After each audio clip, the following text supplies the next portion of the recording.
Hi everyone, Professor King here. In this video for English 102, I'm going to be discussing some of the more challenging poems that we've been looking at so far, as one, sort of a review, and two, to fine tune in case issues with the upcoming essay arise, so that we can be a little clearer, a little more on solid ground with this poetry. So in a moment, I'm going to take it to the share screen. I'm going to go over four poems specifically, three poems and a parable specifically that we've covered in this class that I noticed either a lot of people said, this is confusing to me, or they didn't much care for it, or they just didn't get it, or a lot of people didn't write on. Because those are indicators to me that, a little more exploration needs to be done. And I'm going to explore each one of these poems slightly differently. I'll try to be quick with each one so that this isn't too long of a video, but I'll also try to provide just enough detail so that it all makes sense, right? So I'm going to take it to a share screen. Oh, and I'm sorry, the four works that we're going to cover in this are first Robert Browning's My Last Duchess, because a lot of people said that one was a challenge. And that one is just sort of typically a challenge in my 102 classes. We're going to look at Dunn's song, Go Catch a Falling Star, Go and Catch a Falling Star. Either title is used for that one. We're going to look at Kafka's Before the Law, the parable that we did in week 2. And we're going to look at Matea Harvey's The Straightforward Mermaid, which is the most recent of those four works. So I'm not going in chronological order. I'm going in order of difficulty. If I were going in chronological order, it would go Donne, Browning, Kafka, and then Harvey. But I'm actually going to start with Browning because it's the longest and probably most seemingly inaccessible of the poems. So hopefully when we go over that first, it will be more accessible to you. And then we'll do Dunn, then we'll do Kafka, and then we'll do Harvey last. So I'll take it to a share screen. And it takes us to the Poetry Foundation link that I posted on Canvas of Browning's My Last Duchess. I've actually copied and pasted this onto a Word document so that as we listen to the audio, I will follow along and kind of highlight what I'm assuming a lot of people are highlighting, items that are unclear, unfamiliar, challenging, what have you. And so as we listen, actually, you know what, instead of doing the audio for here, I will just read the poem myself. I know a lot of you said that audio may not have helped entirely. So I can try to read this, and I know there's a little visual window of me. I'll try to perform it as best I can so that is helpful in making it more accessible to a 2021 audience. All right, so delete I'm just a weirdo. I have to do all these weird things. Okay, so this is My Last Duchess by Robert Browning. And there's a sort of subtitle, a pre-poem word, which is Ferrara. Ferrara, actually knew somebody, didn't know them personally, but I knew of them, a person named Ferrara. So we know that it's a woman's name. Some of you may be familiar with like Ferrero Rocher, those chocolates. We know that it's, another language, a European language. So let's see, this European woman's name. We'll start with that, right? So now we go into the poem. And again, I'm going to try to read it as like as uncringe inducing as possible, if that makes sense. So just I apologize in advance if my reading is cringeworthy and but here we go. All right. That's My Last Duchess painted on the wall, looking as if she were alive. I call that piece a wonder now. Fra Pandolf's hands worked busily a day, and there she stands. Will it please you to sit and look at her? I said Fra Pandolf by design, for never read strangers like you that pictured countenance, the depth and passion of its earnest glance. But to myself they turned, since none puts by the curtain I have drawn for you, but I. And seemed as if they would ask me, if they durst, how such a glance came there. So, not the first are you to turn and ask thus. Sir, 'twas not her husband's present only, called that spot of joy into the Duchess's cheek. Perhaps Frau Pandolf chanced to say, her mantle laps over my lady's wrist too much, or paint must never hope to reproduce the faint half flush that dies along her throat. Such stuff was courtesy, she thought, and cause enough for calling up that spot of joy. She had a heart, how shall I say, too soon made glad, too easily impressed. She liked whatever she looked on, and her looks went everywhere. Search was all one.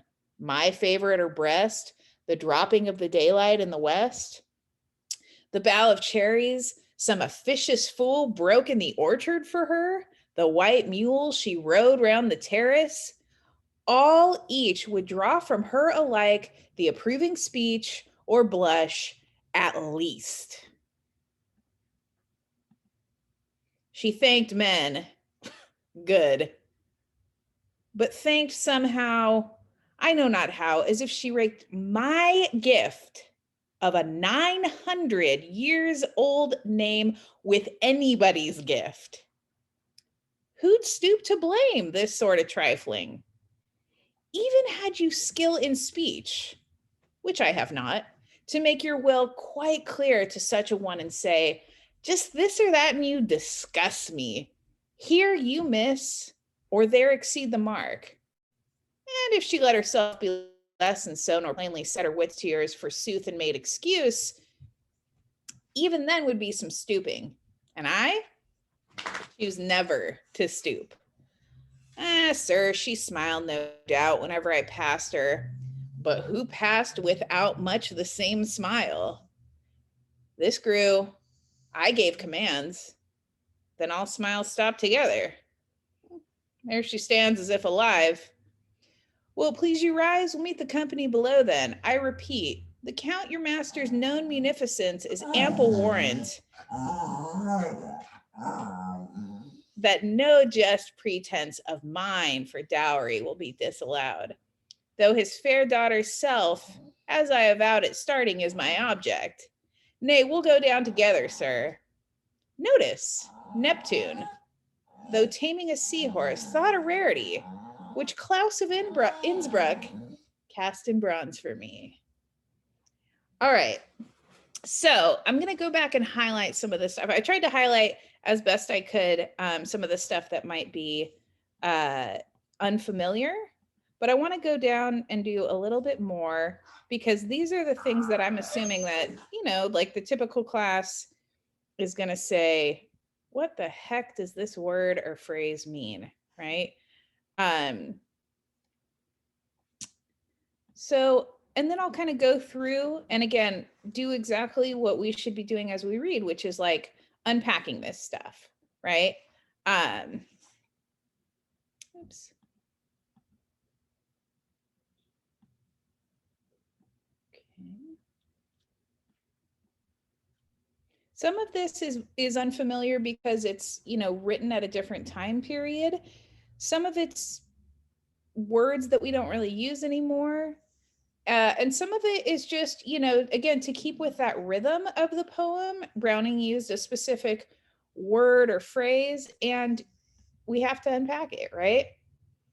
So, you know, we start with my last Duchess, right? My, meaning we know that somebody is talking and they are going to be the sort of narrator, right? They might be a reliable narrator, they might be an unreliable narrator, but it's mine, right? So again, every single word is deliberate. Last Duchess, my last Duchess. Last can mean final in the sense that there's no more, but last can also mean previous, right? As if there's going to be another one. So let's think about that. So he says, he starts off saying, that's her painted on the wall. She's in an image, right? She's not walking around. She's not eating Haagen-Dazs. She's a painting, right? So that's going to cue us in immediately to, well, why is she on the wall? Where is this person, right? And he talks about this Fra Pandolf. Now, I'm assuming some of you probably Googled, was Fra Pandolf a real guy? Who's this Fra Pandolf? Turns out Fra Pandolf is like a fictional person, but we can gauge from the context, right? Talking about the painting, Fra Pandolf's hands working, that Fra Pandolf was the guy who painted this woman, right? And he says, I said Fra Pandolf by design. So we know that at least within the context of the poem, this Fra Pandolf guy is like a big deal, right? It'd be like if like Banksy were doing your portrait or something like that. If Mariah Carey wrote a song about, if someone had Mariah Carey commissioned to write a song about you, right? And so this guy's basically bragging, right? Like, I got this big name to paint my last Duchess. Okay. So, and then he starts talking about, you know, never read Strangers Like You. Well, let's put that in contemporary English. Strangers Like You never read that pictured countenance. Countenance is this, right? Face, facial expression. Then we go on, right? And he says, but to myself, they turned. The they, right, is the strangers. That would be the antecedent to that pronoun, right? And seemed as they would ask me if they dared to ask me. This guy's saying, like, he's basically saying, if they dared to ask me. So what does that imply about our speaker? Well, probably that he's intimidating in some way. If someone, you know, is going to be bold in daring to ask him about something, right? Then we go back to Fra Pandolf talking about her mantle laps over my lady's wrist too much, or paint must never hope to reproduce that faint half flush that dies along her throat. Notice the word dies along her throat, that we're creating tone or mood with a word, right? And it would make her happy to hear this. Now, how does our speaker respond to that happiness? Let's look, right? He says she has a heart too soon made glad, too easily impressed, right? Now, we know this guy is intimidating. We know he's got a little bit of cash because he's hiring Fra Pandolf, right? And now he's saying, this chick on the wall behind me, right, my last Duchess, she had a heart that was too soon made glad. Twas as it was, all one. You know, my favor, the bough of cherries from some officious fool, right? Meaning like a guy who thinks he's important. All of that was the same, right? Like, again, how do you think a guy who people are afraid of, who has money, who's got some hot piece as a Duchess, right? How do you think he's going to respond to a woman who, yeah, smiles at him and is happy with him, but is happy with literally everyone and everything else that crosses her path? How do you think that's going to play out with this guy?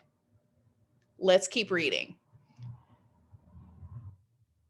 She thanked men good, but thanked somehow, I know not how, as if she ranked my gift of a 900 years old name with anybody's gift. It's not looking good, right?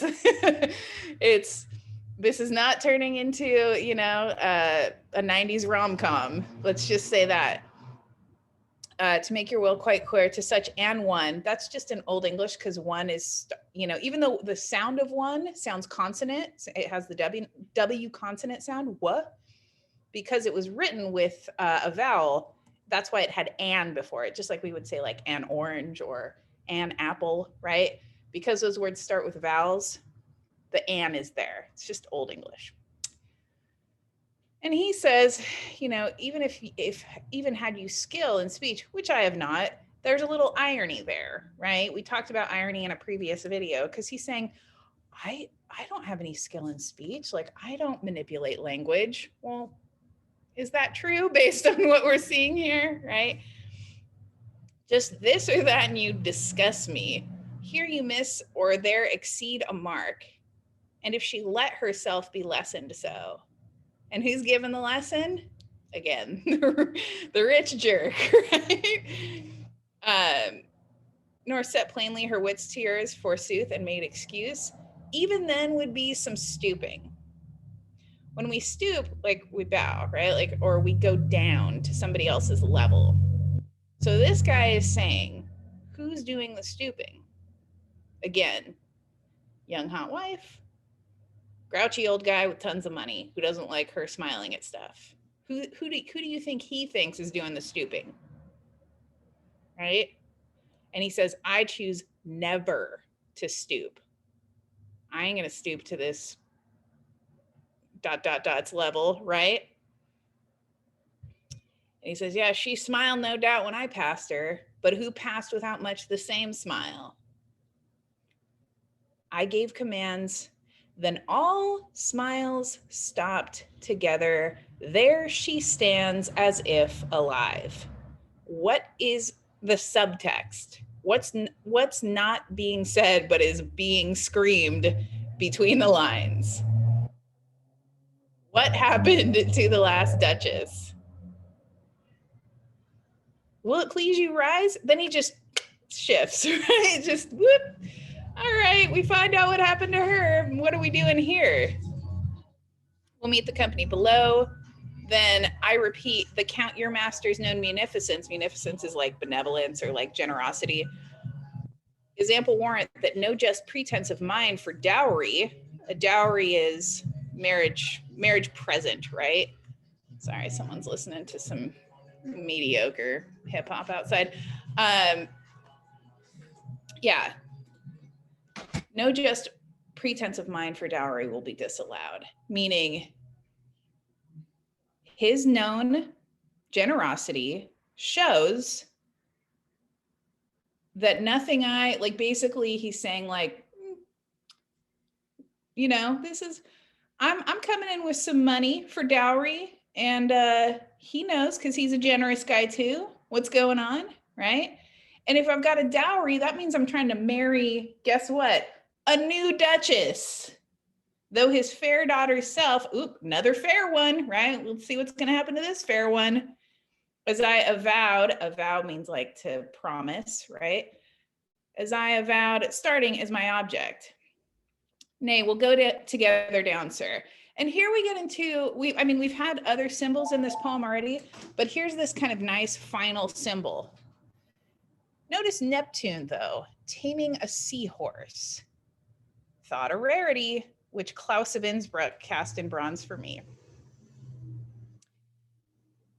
If we think about, if you know the myth of Neptune taming a seahorse, you can think about why that would serve as a symbol for what we now know about this speaker and how he treats, let's say, if we think about a seahorse, it's kind of fragile, it's soft, right? It carries the babies, right? Notice Neptune, though taming a seahorse, thought a rarity, which Claus of Innsbruck cast in bronze for me. If you look up Claus of Innsbruck, you're going to find out that Claus of Innsbruck is just as fictional as Fra Pandolf, right? That he mentioned at the beginning. So he's still kind of name dropping, let's say, right? These aren't real people, but he's name dropping these names saying, oh, this thing's rare. And this guy who I got a name drop made it for me. And it shows these aspects of myself that either I don't see or I'm not willing to acknowledge, right?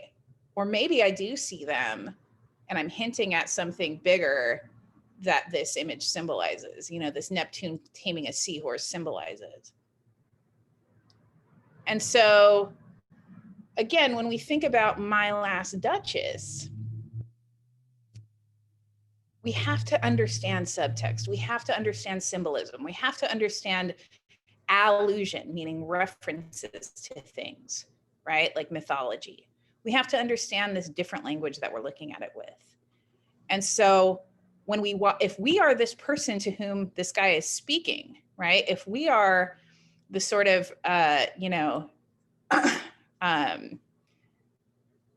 this like court member from this other, you know, high ranking person, the count, right?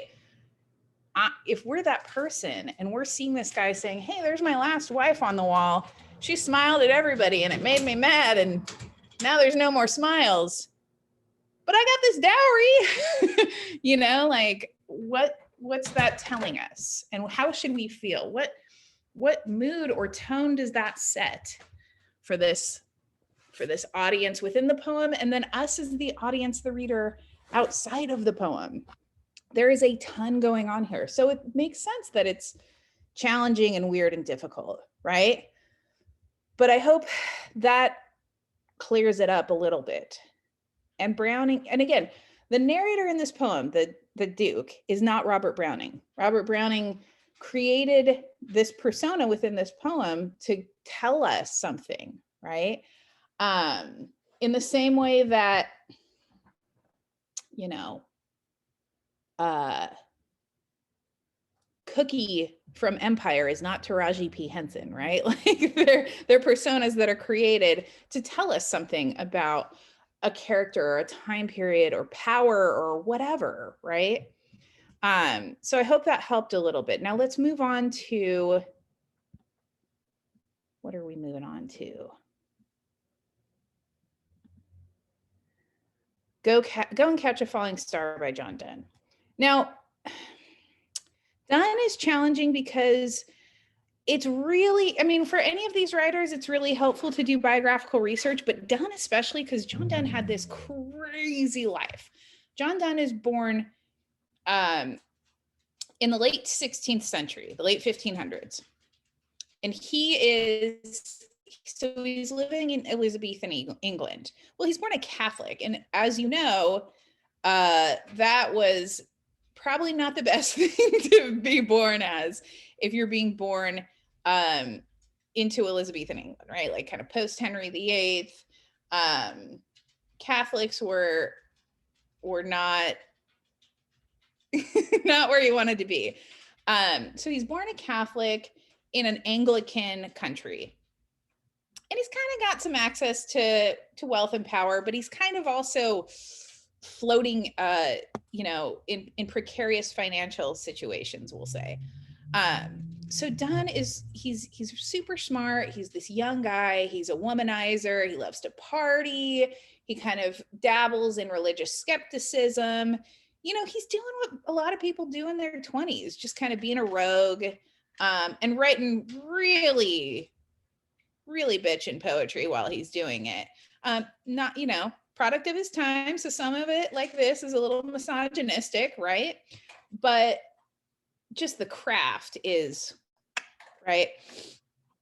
And so he's writing, the thing about Dunn, though, is he meets this woman, Anne Moore, and he falls like madly in love with her. They have 12 kids, I think 10 of whom survive.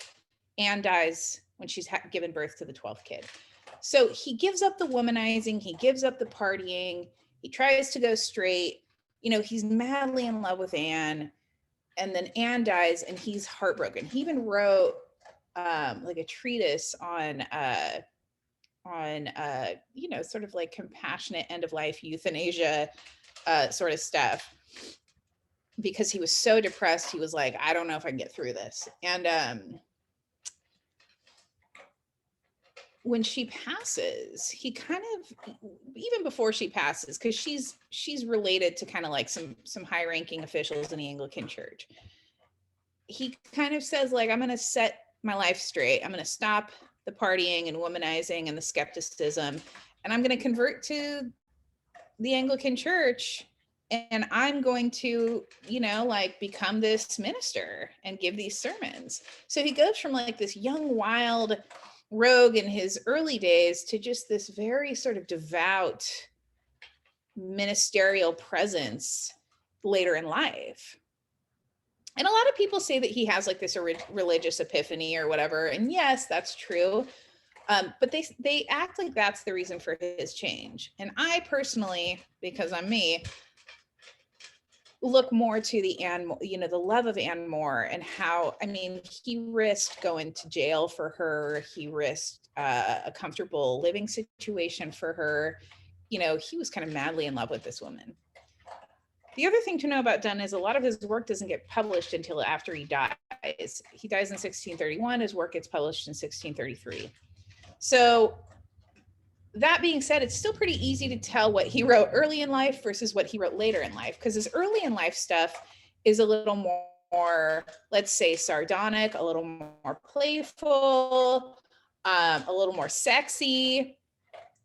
Whereas the stuff later on in life gets much more like religious and much, you know, not to say that you can't be sexy and religious, but, you know, it gets much more sort of devout. And so we can tell that this is an earlier poem because it's a little more playful. It's, again, it's a little more roguish, for lack of a better term. We'll just dive in. Okay, so he says, go and catch a falling star, get with child a mandrake root. Now, a mandrake root is this kind of, it almost looks like a voodoo doll. If a voodoo doll were made out of like ginger, if that makes sense. So it has a human form, but he's saying get with child a mandrake root. It doesn't, it kind of has these pokey parts to it. So some people have interpreted get with child a mandrake root as like the fantasy, you know, the fantastical element, the metaphysical element, because he's a metaphysical poet, of like, you can't do that, right? You can't have a baby with a mandrake root. But other people have interpreted it as like, get with child literally means to have sex. And a mandrake root is something that's not soft or comfortable, we'll say. So he's basically saying like, get sexed by this painful thing, right? Get dotted. In other words, tell me where all past years are, or who cleft the devil's foot, teach me to hear mermaids singing, or keep off envy's stinging, and find what wind serves to advance an honest mind. All these things are impossibilities, right? So he's basically saying, go out there, do the impossible, right? And then when you come back, tell me what wind, what impulse, right? What muse serves to advance an honest mind. If you're born to strange sights, if thou beest born to strange sights, things invisible to see, ride 10,000 days and nights till age snows white hairs on thee, right? Thou, when thou returnest, you, when you return, if we put that in contemporary language, wilt tell me all strange wonders that befell thee, all strange wonders that befell you, that you experienced, right? And swear nowhere lies a woman true and fair. So in this second one, he's saying like, okay, maybe you have a gift of sort of third eyesight, right? Still go experience the world till you're white in the head, right? And when you come back, tell me everything you saw, but you're still going to tell me that there's not a woman true or fair anywhere in the world, right? If thou findest one, let me know. If you find one, let me know. Such a pilgrimage, meaning a trek, a journey to find this thing, right? Were sweet, yet I would not go, though at next door we might meet. He's saying like, don't even bother, right? Even if we met 2 doors down. Though she were true when you met her, and last till you write your letter, yet she will be false ere I come to 2 or 3. So he's saying you can travel the whole world, right? But even if I were right next door and you came back and told me, oh, I found her, she's going to be false by the time I get to her to 2 or 3, right? So we have that. And what is important about this poem, again, if we think about like historical research, if you watch that video on historical research, not just that he's not that he's essentially like slut shaming this fictitious woman and thereby all women, right? In a time when it wasn't really, let's say, commonplace to do so, right? We're living in very religious times. He's doing it, right? But not only that, it's also that if you look at the pace, at the rhythm of this poem, and a lot of people don't know this because they don't, we're not like experts on Elizabethan and Restoration British literature, right? What he's doing with this rhythm is he's kind of going away from the sort of flowery Elizabethan poetry and not a ton of prose, but the flowery Elizabethan poetry of his time, right? It's very different from like a Shakespeare. Like if you think about a Shakespearean sonnet, that's very like da da da da da da da da. This is like go and catch a falling star, get with child of mandrake root, right? It's a little bit choppier, right? It's a little bit more aggressive, less flowy.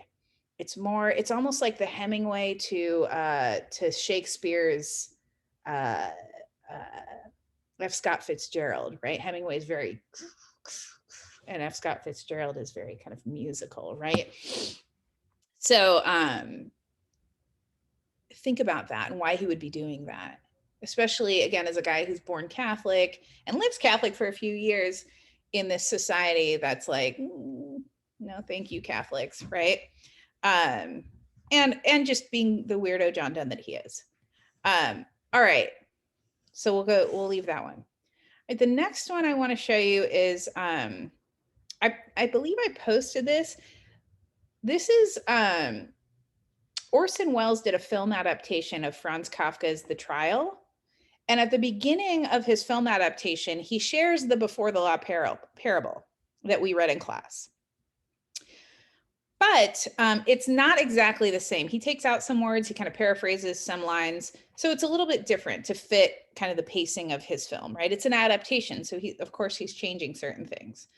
But I think in terms of understanding this as a parable, right? As a sort of extended analogy for something that's sending some sort of message without really sending it, I think it's helpful. So I want you to, I want to share this video with you, this video of Before the Law, and I want you to just think about, one, how it makes you feel, and two, what you might think it's a metaphor for, right? So I'll take it to, hopefully it'll let me expand the screen. Before the law, there stands a God. A man comes from the country, begging admittance to the law. The God cannot admit him. Can he hope to enter at a later time? That is possible, says the God. The man tries to peer through the entrance. He had been taught that the law should be accessible to every man. Do not attempt to enter without my permission, says the God. I am very powerful, yet I am the least of all the gods. From hall to hall, door after door, each god is more powerful than the last. By the god's permission, the man sits down by the side of the door, and there he waits. For years, he waits. Everything he has, he gives away in the hope of bribing the god, who never fails to say to him, I take what you give me, only so that you will not feel that you have left something undone. Keeping his watch during the long years, the man has learned to know even the fleas in the god's fur collar. And growing childish in old age, he begs the very fleas to persuade the god to change his mind and allow him to enter. His sight is dimmed, but in the darkness he perceives a radiance streaming immortally from the door of the law. And now, before he dies, all his experience condenses into one question, a question he has never asked. He beckons to the god. Says the god, you are insatiable. What is it now? Says the man, every man strives to attain the law. How is it then that in all these years, no one else has ever come here seeking admittance? His hearing has failed, so the god yells into his ear, no one else but you could ever have obtained admittance. No one else could enter this door. This door was intended only for you. Now, I am going to close it.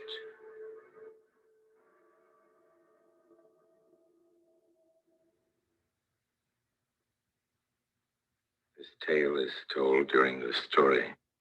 All right. So if we think about, right, some of the things that go on there. First of all, the closed captioning isn't perfect. It's guard, right, not God. But if we think about some of the interpretations that I read from student responses, there is this idea of, a want of a utopia, but it being out of reach. Some people talked about that, right? Like the utopia being out of reach. Some people talked about this in terms of like a contemporary understanding of like immigration policy, which I think is a fascinating interpretation if we think about the man waiting forever and sort of hope being lost. And he feels like he's losing his mind to the point of like talking to fleas. And he's trying to get in, trying to get in, trying to get in, and then it's closed forever to him, right? Like it's a really bleak interpretation of immigration policy. But I've never had to experience that. So I fully can see where people who would make that interpretation are coming from, right? I think it's valid. Some people talked about this in terms of our own personal limitations, right? And how that door that we're trying to get through, right? That thing that we're trying to get through, right, is just, again, slightly out of reach. And ultimately gets shut to us. And if we think about Orson Welles, if you've never heard Orson Welles' voice, this is like classic Welles, right? Like the very sort of, he's American, but it's like this like wannabe English brogue, right? Like very intense. The dark colors, the contrast, the black and white, right? Like it's very grim. And like the sort of sense of feeling maddened or disillusioned or just like discombobulated, right? It's all there in this video. And so I think, if that helps in terms of understanding that an interpretation does not always have to be like a 1-to-1 ratio, right? It's not algebra where it's like, this means exactly that. But if the feelings that are evoked or the sort of ideas that are evoked speak to some larger narrative about, like we talked about, immigration or desire or personal shortcomings or whatever, right? Then we can make those applications and we can make them meaningful when we argue them. All right, and the last one we're going to talk about, and this one always breaks my heart because I put this poem in the syllabus because I love it, and I've noticed the times I've taught 102, most people don't, and that's okay, right? Like we don't all have to agree on everything. If we did, the world would be a very boring place. But this is Matea Harvey's Straightforward Mermaid, published in the New Yorker in 2010. This is part of a whole series of different mermaids prose poems that she did. And I believe they were collected and eventually published as a collection. But I remember reading this one when it was published in the New Yorker and just thinking like, oh, I love this, right? And so I'm in my class, and then I got the feedback of like, so this is more going to be me trying to convince people, but hopefully I'm preaching to the converted a little bit more in this class. Who knows? All right, but Matea Harvey, the Straightforward Mermaid. The Straightforward Mermaid starts every sentence with "look." This comes from being raised in a sea full of hooks. She wants to get points 1, 2, and 3 across, doesn't want to disappear like a river into the ocean.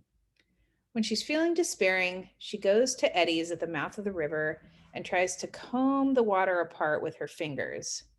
The Straightforward Mermaid has already said to 5 sailors, "Look, I don't think this is going to work," before sinking like a sullen stone. She's supposed to teach rock impersonation to younger mermaids, but every beach field trip devolves into them trying to find shells to match their tail scales. They really love braiding.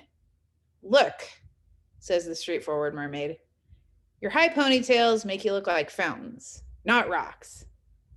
Sometimes she feels like a third gender, preferring primary colors to pastels, the radio to singing. At least she's all mermaid, never gets tired of swimming, hates the thought of socks. Um, again, if we think about it in terms of My Last Duchess, or if we think about it in terms of uh, Before the Law, sometimes we're not really reading about a mermaid, right? Sometimes we're not just reading about a duchess. We're finding out something else, right? Something deeper, something within the subtext. And so thinking about like a straightforward mermaid who keeps starting every address to anyone with, look, maybe saying something about what a mermaid symbolizes, right? And what does a mermaid symbolize? In old Greek mythology and Roman mythology, what does a mermaid symbolize in our contemporary understanding of a mermaid, right? What are things that what are connotations, meaning like the sort of emotional or metaphorical things we attach to our understanding of a mermaid? Um, and why would a straightforward mermaid then be, particularly one who, prefers primary colors or doesn't like the thought of socks or likes listening to the radio, right? Um, how does that challenge or make noteworthy our understanding of a typical mermaid? So it's just stuff to think about, right? And especially because it's written in 2010, it's the most recent, it's the most sort of contemporaneous or accessible in terms of our understanding of our own culture that we're living in right now. So it's just something to think about, right? You may still hate it, and that's totally fine. But I hope that contextualizing it for a contemporary audience at least makes a couple more people come over to my side. It's okay if it doesn't. I'm going to take it off stop share screen because I'm at the end of the poems now. But I hope that this helped in terms of reviewing some of the more challenging poems. And again, if you have any questions, comments, or concerns, please feel free to contact me. I'm around Canvas, Pronto, email, Zoom. I'm still working on telepathy. My brain's not functioning at a high enough frequency yet. But yeah, I'm here. So please contact me with any questions you have. And I hope everyone has a wonderful rest of your day and week. Bye.